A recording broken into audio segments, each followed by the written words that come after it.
Die, little bitch.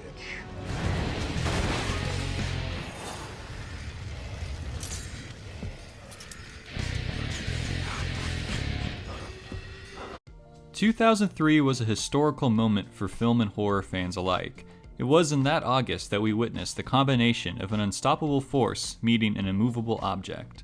Horror icons Freddy Krueger from the Nightmare on Elm Street franchise and Jason Voorhees from the Friday the 13th series throw down in director Ronnie Yu's Freddy vs. Jason. Now for the real news. Freddy vs. Jason was actually the first horror film I had ever seen. I know, what a way to start. I was already familiar with both Freddy and Jason because of the internet, but I saw their crossover film before binging both Nightmare and Friday series. Freddy vs. Jason is truly a special film, taking long-standing and adored characters that were in completely separate stories and having them collide will always be nothing short of incredible, especially when you consider the unintentional lore behind them, such as Freddy being a child murderer and Jason dying as a child, even with Freddy's association with fire and being burnt, and Jason with water and drowning. Truly the horror yin and yang. Now obviously the film is cheesy, but so are all the films associated with it.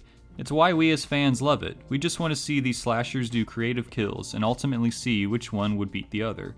Even as a kid, my money was on Jason. I feel as if it was a certainty because I believe he is slightly more popular than Freddy, even though both are mainstream. Needless to say, Freddy vs. Jason was a great idea and raked in the dough. It was made on a $25 to $30 million budget and pulled in a huge earning of $116.6 million at the box office.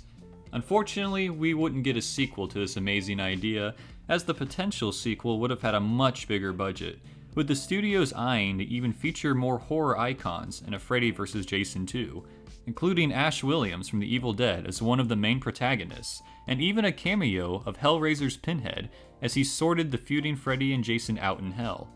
There would also be the infamous Friday the 13th lawsuit that would start up near 2016. Maybe it's for the best that a sequel never happened, as it would collide just too many worlds, but the success of Freddy vs. Jason would spark interest and concepts for other horror crossovers at the time, with potential ideas floating around of a Leprechaun vs. Candyman and Halloween vs. Hellraiser movie. Now, as we know, both of these films were never finalized, and I'm glad because a Leprechaun vs. Candyman movie sounds like a strange fever dream, but I am saddened about the Halloween vs. Hellraiser movie because I feel the potential greatness in that crossover. They could even cement Michael as a Cenobite or something, similar to Uber Jason and Jason X. Despite these horror crossovers falling on deaf ears, we would receive something truly interesting in June of 2016, Sadako vs. Kayako. The ghouls from the iconic Ring and Grudge movies would go head-to-head in this Japanese horror film. Now, when I heard the announcement 8 years or so ago, I was excited. I'm a huge fan of the Japanese Ringu movie, and I like the concepts of The Grudge, not so much the franchise itself.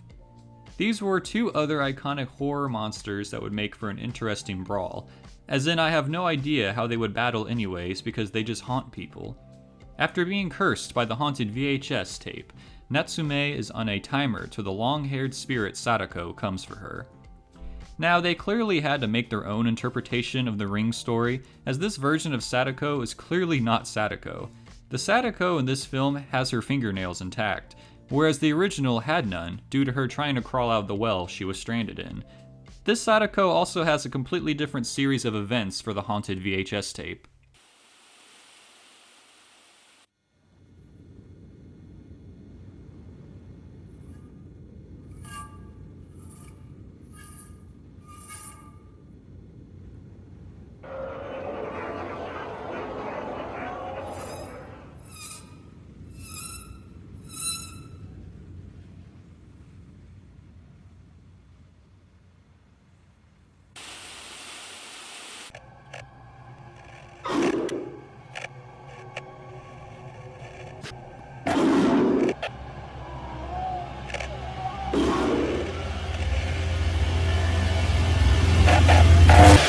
Also, the curse only lasts for 2 days in this movie instead of the famous 7 days. To be honest, I was bummed out with this version, but I understand if the studio had limits due to some legal nonsense with the original story. Anyways, Natsume gets the idea to visit the infamous Grudge House, haunted by Kayako and Toshio. Now being cursed by two separate entities, we must await 2 days to see which ghost claims the kill. The actual fighting between the two is interesting to say the least, but the entire movie is fucking strange. The kills are weird, there are lots of strange story beats, like the crazy school teacher and the anime duo that arrives near the third act. Thankfully, this film is not canon to either of the respective timelines, but it still exists. I hope that with time we receive many more fun horror crossovers, and maybe those scrapped ones with Halloween or Leprechaun will come to fruition. Let me know in the comments what horror versus movie you would love to see, and how would the two characters come to meet each other. Make sure to stay subscribed for more movie talk, and I hope you all have a great day.